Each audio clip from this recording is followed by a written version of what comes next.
Is there any ride quality difference between basic and top end model due to wheel size? सवाल पूछा था विक्रम देसाई ने। विक्रम, आपने बिल्कुल सही सवाल पूछा है। यह सही है कि व्हील साइज होने की वजह से कार के टायर का विड्थ जो उसकी प्रोफाइल होती है वो बड़ी हो जाती है और उस कंडीशन में थोड़ा लोअर वेरिएंट की राइड क्वालिटी ज़्यादा बेहतर हो जाती है और टॉप एंड वेरिएंट की जिसकी प्रोफाइल कम होती है उसकी हैंडलिंग बेहतर हो जाती है। मेरी नज़र में राइड के मुकाबले हैंडलिंग ज़्यादा इम्पॉर्टेंट होती है सेफ्टी पॉइंट ऑफ व्यू से। इसीलिए कहता हूं कि जिस कार की हैंडलिंग ज़्यादा बेहतर हो उसे प्रेफर करना चाहिए। हाँ, यह सही है कि राइड क्वालिटी पर असर पड़ता है, लेकिन वह असर बहुत मामूली होता है। बहुत कम लोग इसे पहचान पाते हैं। आइदर नॉर्मली इंसान तो समझ भी नहीं पाता कितना डिफरेंस है। अब बढ़ें अगले सवाल की तरफ, जो मुझसे पूछा है उमेश कुमार ने। उमेश पूछे हैं बिटवीन वेन्यू और i20 कौन सी बेहतर की जाए, फाइनल स्टेज पे हूं मैं। उमेश, मेरी नज़र में वेन्यू के मुकाबले i20 ज़्यादा प्रैक्टिकल ऑप्शन है। अगर आपको शहर में चलना पड़ता है तो i20 आपके लिए बेहतर रहेगी। अच्छा खासा स्पेस है, ज़्यादा कंफर्टेबल बैठ सकेंगे उसमें और रूमी भी फील कराएगी, थोड़ा लग्जरी भी फील आएगा और कुछ पैसे भी बच जाएंगे। मेरी नज़र में i20 वेन्यू के मुकाबले ज़्यादा बेहतर डील रहेगी। उससे पहले एक महत्वपूर्ण सूचना, अगर आप अपनी पुरानी कार के पार्ट्स को लेकर परेशान हैं, आपको पार्ट्स आपके सर्विस सेंटर्स में नहीं मिलते, शहर के मार्केट में नहीं मिलते, तो आपको Woodmo.com ट्राई करना चाहिए। यह एक ऐसा प्लेटफॉर्म है जिस पर आप अपनी कार के पार्ट्स सर्च कर सकते हैं और पसंद आए तो वहीं से ऑर्डर भी कर सकते हैं। अगर आपको वेबसाइट से ऑर्डर करने में दिक्कत आ रही हो तो अपने मोबाइल पर आप एप्लीकेशन डाउनलोड करके उससे भी डायरेक्ट ऑर्डर कर सकते हैं। अगर पार्ट आपकी कार में फिट ना हो पाए तो आप 10 दिनों के भीतर रिटर्न करके अपने पूरे पैसे वापस पा सकते हैं। केवल पार्ट्स ही नहीं, इस प्लेटफॉर्म पर आपको एक्सेसरीज, कंज्यूमेबल आइटम जैसे ब्रेक ऑयल, इंजन ऑयल, इस तरह की चीज़ें भी मिल जाती हैं। तो जब भी आपको पार्ट्स या किसी कंज्यूमेबल के लिए परेशान होना पड़े, वुडमो ट्राई करना ना भूलिए। अपने दोस्तों को भी बताइएगा, शायद उनके भी कुछ काम आ सके। अब बढ़ते हैं अगले सवाल की तरफ, जो मुझसे पूछा है संतोष कुमार दास ने। Why some dealers are charging 5 to 9K in names of handling charges और इंसिडेंटल चार्जेस। हाँ, यह सही बात है संतोष जी की डीलर्स इस समय बेलगाम होकर पैसे कमाने पर तुल गए हैं। अभी हाल में मेरे साथ एक व्यक्ति ने निसान की मैग्नाइट की प्राइस लिस्ट शेयर की थी। मैं देख के दंग रह गया कि रजिस्ट्रेशन और इंश्योरेंस चार्जेस ये दोनों कंपलसरी हैं, ये आपको पे करने ही पड़ेंगे। इनके अलावा इवन उसने अपने स्टॉक यार्ड के चार्जेस भी 6,000 कुछ रुपए जोड़ रखे थे। कार वेटिंग में है, स्टॉक यार्ड में खड़ी नहीं होती है, एक दिन के लिए भी आपको डिलीवर करनी पड़ती है। फिर आप स्टॉक यार्ड के चार्जेस ऐसे ले रहे हैं जैसे कि 4-6 महीने से आपके स्टॉक यार्ड में कार खड़ी है और उसकी वजह से आपका नुकसान हो रहा है। ऐसा कुछ भी नहीं है। सच बात तो ये है कि एक्चुअल में ऐसा हो गया, कंपनी के डीलर्स इतने बेलगाम हो गए कि उनके ऊपर कोई फर्क ही नहीं पड़ता कि हम ऐसे कमाएं या वैसे कमाएं। सीधी सच्ची बात यह है कि लूटने के लिए वो तैयार बैठे हैं और अगर कंज्यूमर स्ट्रिक्ट नहीं होता है तो वो लूट भी लेते हैं उसको बड़ी आसानी से और बहुत अच्छे पैसे इन सब चीज़ों के थ्रू कमा रहे हैं। अब बढ़ते हैं अगले सवाल की तरफ, जो मुझसे पूछा है रेहान तापदार ने। It seem to be a biased video, you give your full effort to ditch Tata effort.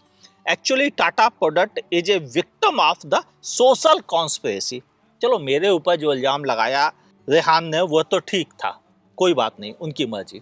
लेकिन उन्होंने पूरी दुनिया पे आरोप लगा दिया कि सब लोगों ने मिलकर टाटा प्रोडक्ट को डिच किया है। मुझे लगता नहीं कि ऐसा कुछ भी हुआ है। सच बात तो ये है कि आप इतने बाइस्ड हो चुके हैं खुद अपने कमेंट में कि आपको पता ही नहीं चला कि कब आप उसके फेवर में दुनिया भर से बगावत करने लगे हैं। लोग मूर्ख नहीं है। अगर कोई कंपनी के प्रति उनका प्यार है जैसे आपका है, वैसे ही उनका किसी और के साथ हो सकता है। इसमें कॉन्स्पिरेसी नहीं है। सब लोग मिलजुल के आपस में साठ गांठ करके एक कंपनी को डिच कर रहे हैं, बहुत गलत सोच है आपकी। ऐसा तो कतई ना ही होता है, ना ही होने की गुंजाइश है। एक्चुअल में आप ज़्यादा बाइस्ड हो गए हैं, इतने ज़्यादा बाइस्ड हो चुके हैं, जिसे आजकल मीडिया में वर्ड यूज किया था अंधभक्त। तो आपको दुनिया गलत दिखने लगी। पूरी दुनिया गलत नहीं है, आप निश्चिंत रहो। जिनको जो पसंद है वो खरीदते हैं और सोच समझ के खरीदते हैं। नादानी में नहीं खरीदते। ओके रेहान, उम्मीद है अब आगे आप इस तरह के कमेंट ना सोचेंगे, ना अपने दिमाग में विचार लाएंगे, बल्कि अच्छा अच्छा करेंगे और बहुत अच्छा होगा भी। बुरा मत सोचे और दुनिया को गलत ना माने। बढ़ते हैं अगले सवाल की तरफ। पूछा है सहदेव कुंडू ने, टाटा की फैक्ट्री फिटेड सीएनजी कार कोई आने वाली है? सहदेव, टाटा ने पहले नैनो को सीएनजी फिटेड दिया था। सीएनजी के लिए कुछ टर्म्स कंडीशंस होती हैं जिनमें एक फैक्ट्री को भी लाइसेंस लेना पड़ता है, उसे बार बार रिन्यू कराना पड़ता है। अब लाइसेंस लेने की प्रक्रिया भी काफ़ी परेशान करने वाली है, फिर बार बार रिन्यू कराने की वजह से कंपनीज को लगता है क्यों इस झंझट में पड़ा जाए, और इसलिए वह सीएनजी कारें कम मैन्युफैक्चर करते हैं। एक और वजह है, ऑल ओवर इंडिया या एक्सपोर्ट वाले वेरिएंट में सीएनजी की कोई ज़रूरत नहीं पड़ती है। सीएनजी कुछ खास शहरों में ही उपलब्ध है, इस वजह से भी कंपनीज कम मैन्युफैक्चर करती है। हाँ, यह इंफॉर्मेशन निकल कर आ रही है कि टाटा कुछ सीएनजी कारों को टेस्ट कर रहा है, तो अभी यह टेस्टिंग फेस में है, उसके बाद बनाई जाएगी, फिर हो सकता है अप्रूवल मिल जाए तो बेची भी जाए। अभी फ़िलहाल यह टेस्टिंग फेस की इंफॉर्मेशन मिली थी, लेकिन किन किन कारों की मिली थी यह अभी बाद में बात करेंगे। अभी इंफॉर्मेशन पक्की नहीं है और बगैर पक्की इंफॉर्मेशन के मैं नहीं रिप्लाई करता। अगला सवाल है सुरजीत का, पूछ रहे हैं मेरा एक हाथ नहीं है, कौन सी कार अच्छी रहेगी एएमटी में? सुरजीत भाई, मैं बहुत छोटा इंसान हूँ, मेरे लिए बहुत मुश्किल होगा आपकी प्रॉब्लम को समझना। मुझे यह भी आपने नहीं लिखा कि आपको लेफ्ट हैंड में प्रॉब्लम है कि राइट हैंड में प्रॉब्लम है, और अगर लेफ्ट हैंड में प्रॉब्लम है तो आपको हर हालत में ऑटोमेटिक के साथ जाना चाहिए।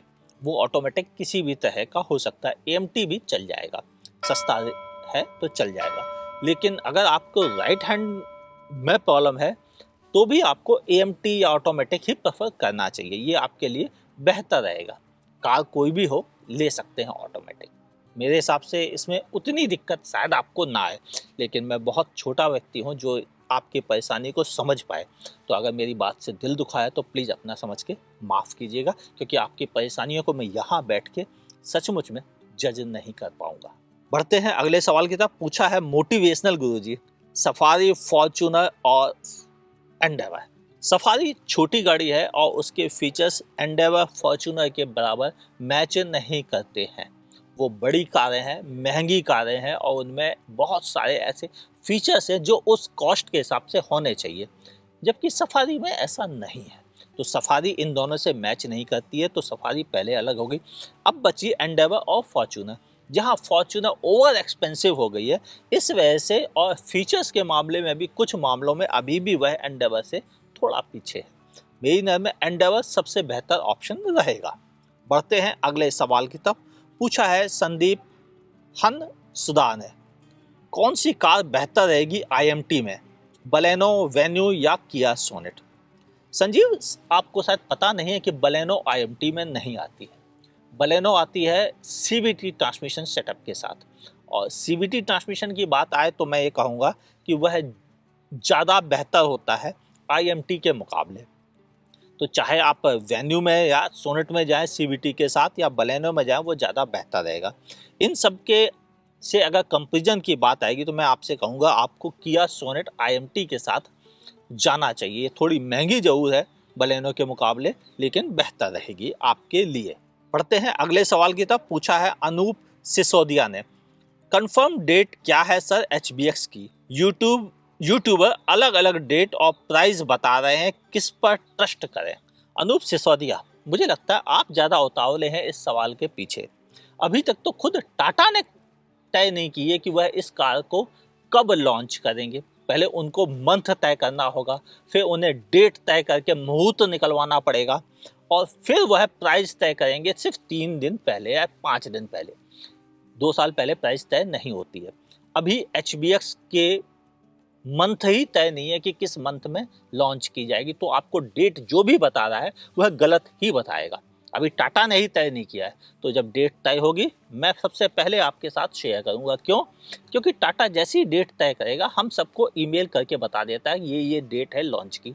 और टाटा का पैटर्न समझिए, टाटा पहले कार दिखाता है, कार दिखाने के बाद उसका वॉक अराउंड वीडियो हम आपके साथ शेयर करते हैं, फिर हमसे टेस्ट ड्राइव करवाता है, ताकि वह समझ सके कार कैसी है, और उसकी वीडियो हम आपको देते हैं, उसके बाद कार लॉन्च होती है। तो आप समझ गए ना कि HBX में अभी महीनों महीनों बाकी है। जब आएगी बिल्कुल आपके साथ शेयर किया जाएगा। लॉन्च की डेट हमेशा 10 से 15 दिन पहले ही बताई जाती है। बढ़ते हैं अगले सवाल की तरफ। पूछा है ऋतिक सैकिया ने, मेरे को ऑटोमेटिक चलाना नहीं है, क्या मैनुअल में कुछ प्रॉब्लम है? इनका सवाल था सफारी के लिए। सफारी में मैनुअल में कोई प्रॉब्लम कहें तो मेरे हिसाब से वह यह है कि क्लच बहुत ज़्यादा डीप है, इतना डीप है कि आपको सीट आगे खिसकाकर स्टीयरिंग से चिपक के गाड़ी चलानी पड़ेगी, अदर आप ज़रूरत पड़ने पर सिटी में बार बार क्लच दबा नहीं पाएंगे। और इस वजह से अगर कोई खुदा ना खास्ता एक्सीडेंट हो गया तो स्टीयरिंग पे लगे एयर बैग की वजह से आपकी जान को खतरा हो जाएगा। स्टीयरिंग से एक इतनी दूरी अच्छी मानी जाती है। अगर आपको आगे खिसक के गाड़ी ड्राइव करनी पड़ेगी तो आपकी सेफ्टी खतरे में आ जाएगी। यह मैटर मैं ऑलरेडी टाटा को उठा चुका हूं और उनके कुछ ऑफिशियल ने अनऑफिशियली माना कि हाँ ये प्रॉब्लम है, इसको सॉल्व करना चाहिए, लेकिन कैसे किया जाएगा इस पर हम वर्क करेंगे। आपका फीडबैक बहुत इंपॉर्टेंट है हमारे लिए। और ये बात उनको पहले से पता थी कि यह प्रॉब्लम है, और ये केवल एक कार में नहीं, टाटा की और निसान की कुछ कारों में मुझे यह दिक्कत फील हुई है, रेनो में भी, लेकिन कुछ ही कारों में, सब में नहीं। तो एक पूरी कैटेगरी को इन्वॉल्व नहीं करता हूँ मैं, उन कारों के बारे में बात कर, जैसे सफारी है, इसमें ये दिक्कत है। मेरे हिसाब से ऑटोमेटिक कहीं ज़्यादा बेहतर है, उसका गियर बॉक्स भी बेहतर क्वालिटी का है और क्लच की समस्या नहीं है, तो आप सेफ भी रहेंगे। यह रीज़न है आपको ऑटोमेटिक रिकमेंड करने का। यह तो था आखिरी सवाल आज का। आपको ये इन्फॉर्मेशन कैसी लगी? अगर आप भी अपने सवालों के जवाब पाना चाहते हैं तो हमारे चैनल पर ऑप्शन है कमेंट का, उस पर आप पूछ सकते हैं। इसके अलावा हर संडे रात को 10 बजे मैं लाइव आता हूं, आप उसमें भी मुझसे सवाल पूछ सकते हैं। हाँ, यह सच बात है कि हजारों की तादाद में सवाल आते हैं और मैं सबको रिप्लाई नहीं कर पाता हूँ। इंसान हूँ, मेरी भी लिमिटेशंस हैं, और इस चीज़ का प्लीज़ बुरा मत मानिएगा। आप दोबारा सवाल भेज दीजिएगा, मैं रिप्लाई देने की पूरी कोशिश करूँगा। यहाँ तक वीडियो देखा है इसका मतलब पसंद आया है, तो फिर लाइक करने में कैसा संकोच। अगर आप मुझे YouTube पे देख रहे हैं तो मेरे चैनल को सब्सक्राइब कीजिए, बगल में दी हुई नोटिफिकेशन बेल दबाना ना भूलिए, उसके ऑल नोटिफिकेशन ऑप्शन ऑन कर लीजिए। अगर आप फेसबुक पे देख रहे हैं तो मेरे पेज को लाइक कीजिए, फॉलो करना ना भूलिए। हाँ, फॉलो करना ना भूलिए। मुलाकात होगी ऐसे ही किसी बेहतरीन वीडियो के साथ। देखते रहिए आस्क कार गुरु।